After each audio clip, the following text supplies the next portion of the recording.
बिस्मिल्लाहिर्रहमानिर्रहीम अस्सलाम वालेकुम। आज हम मौजूद हैं गिलगित शहर से 32 किलोमीटर के फ़ासले पर वाक़ वादी शिकियोट के अंदर, जहाँ गुज़िश्ता 4 दिन पहले यहाँ पर एक तबाहकुन सैलाब आया था। 11 जुलाई 2025 को आज 15 15 जुलाई 2025 है। लेकिन ख़बर ये नहीं है कि 11 जुलाई को यहाँ पर सैलाब आया था, बल्कि ख़बर ये है कि 15 जुलाई तक यहाँ पर हुकूमत का कोई एहलकार अभी तक नहीं आया है। न वज़ीर आला साहब गिलगित में होते हुए यहाँ तशरीफ़ लाए, न डीसी साहब आए, न कमिश्नर साहब आए, न डिज़ास्टर मैनेजमेंट का कोई बंदा यहाँ पर आया है।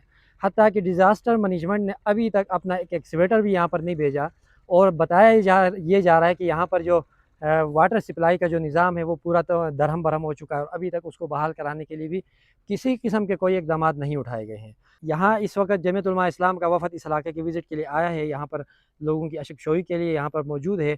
इस मौके के ऊपर यहाँ इस इलाके के जो ज़िम्मेदार हैं, उनसे मैं जानना चाहूँगा, वो आपको तमाम तफ़सीलात बताएँगे कि यहाँ पर इस तबाहकुन सैलाब के बाद क्या कुछ नुकसानात हुए हैं, और अभी तक हुकूमत की तरफ से क्या रिस्पॉन्स आया है।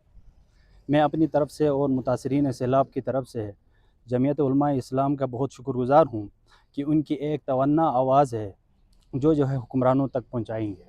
गुजारिश यही है, बरोज़ जुम्मा हमारे ये गाँव पे क्लाउड बर्स्ट की वजह से जो सैलाब आया है, पूरे गाँव इस टाइम इसके ज़द में है। 11 जुलाई से अभी तक 15 जुलाई आज गुज़र रहा है, लेकिन हुक्मरान की तरफ से कोई टस से मस नहीं है। नुकसानात का अज़ाला करने के बजाय वहाँ से जो है ना, सिर्फ़ एक कॉल के ज़रिए से हमें बहलाने की कोशिश कर रहे हैं। गुजारिश यही है, क्लाउड बर्स्ट की वजह से सैकड़ों जो हमारी फसलें थी इस टाइम तबाह हैं। 2 कूल जो इस पानी गाँव के लिए जो पानी फ़राहम कर रहे थे, 6810 स्क्वायर फुट जो कूल है वो इस टाइम तबाह बर्बाद है। उसके अलावा जो पानी सप्लाई कर रहा था, वाटर सप्लाई लोगों के लिए 50% इस तरह है जो वहाँ बहाल किया गया है। मुतासरीन के पास इस टाइम भी वहाँ पे पानी नहीं पहुँचा। उसके अलावा यहाँ के लोगों के मकानात 8 घराने ऐसे हैं जो मुकम्मल तौर पर जो है ना मुदहम हो गए हैं, और 12 घराने ऐसे हैं आर्जी तौर पर उनको नुकसानात हुआ है। शुक्रिया। तो ये है यहाँ की सूरत हाल जो यहाँ के ज़िम्मेदार हज़रात आपके सामने रख रहे थे कि 20 मकानात ऐसे हैं जिनको यहाँ पर नुकसान पहुँचा है, और उसी तरह पानी का निज़ाम दरहम बरहम है, और खड़ी फसलें जो हैं वो तबाह बर्बाद हो चुकी हैं। लेकिन इसके साथ यहाँ मवेशी जो या सैलाब की ज़द में आकर हलाक हो गई है।